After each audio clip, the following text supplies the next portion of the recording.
শহরের বিকেলের আকাশটা সেদিন একটু বেশি নীল ছিল। রোদ আর ছায়ার মাঝখানে দাঁড়িয়ে রইল অজানা। জানালার বাইরে তাকিয়েছিল মানুষজন।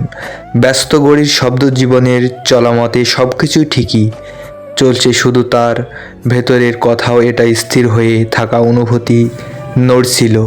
নীলা আর তার জীবনে সে কখনোই সত্যি করেও ছিল না, তবু কিছু মানুষের থাকে যাদের না পাওয়াটা অভ্যাস পরিণতি হয়ে যায়।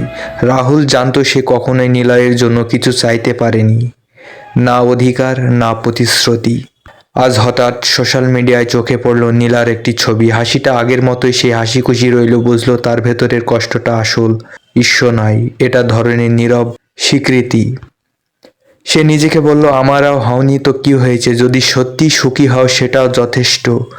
কিছু অনুভূতি জয় করার জন্য নয়, ছেড়ে দেওয়ার জন্যই আসে। রাহুল ধীরে জানালা বন্ধ করলো, ভেতরের এক অদ্ভুত শান্তি নামলো। হয়তো এটাই পর্বের শুরু। রাতটা নামিয়ে এলো, শহরটা বদলে যায় আলো থেকে, কিন্তু কোলাহল কমে। রাহুল আজ ইচ্ছা করেই ছাদে উঠে এসেছে।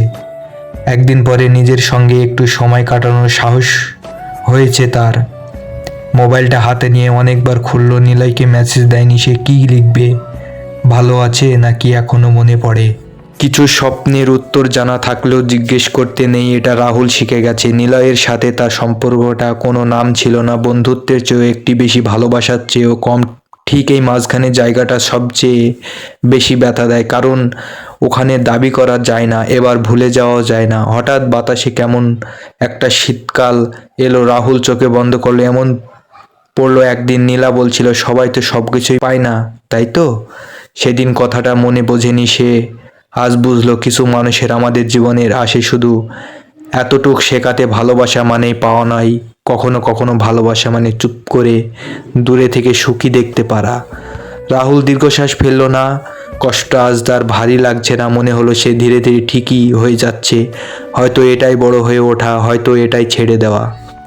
নীলা আজ অনেকদিন পর পুরনো ডায়েরিটা খুলছে, পাতাগুলো কিন্তু স্মৃতিগুলো নয়। কিছু নাম সময়ের সাথে বিশ্লেষণ হয় না, শুধু চুপ করে থাকা। রাহুলের নামটা সে ইচ্ছা করেই কখনো কেটে দেয়নি, আবার নতুন করে লিখলো, ঠিক যেমন তাদের সম্পর্ক না ছিল শুরু, না ছিল শেষ।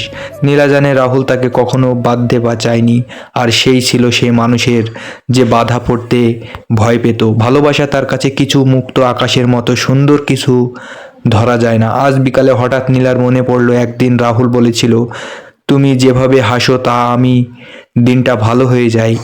সেই দিন সে হেসে এড়িয়ে গিয়েছিল। আজ বুঝতে পারছে কিছু কথা তখন গুরুত্ব পায় না, সময় পেলে তার ওজন বোঝা যায়। নীলা জানালার পাশে দাঁড়িয়ে বাইরের বৃষ্টির দিকে তাকালো। বৃষ্টির শব্দের মধ্যে নিজের মনটাকে পরিষ্কার শোনা যায়। সে স্বীকার করলো রাহুলকে সে হারায়নি, কারণ সে কখনো নিজের করে রাখেনি। তবু কোথায় একটা খালি জায়গা আছে, না পাওয়া শূন্যতা। নীলা চোখ বন্ধ করে মনে মনে বলল, তুমি যদি আমাকে না পেয়েও শান্তি থাকতে পারো, তাহলে আমিও চাই তুমি ভালো থাকো। দুজনেই আলাদা আকাশের নিচে একই অনুভূতির নাম দিয়েছে ছেড়ে দেওয়া।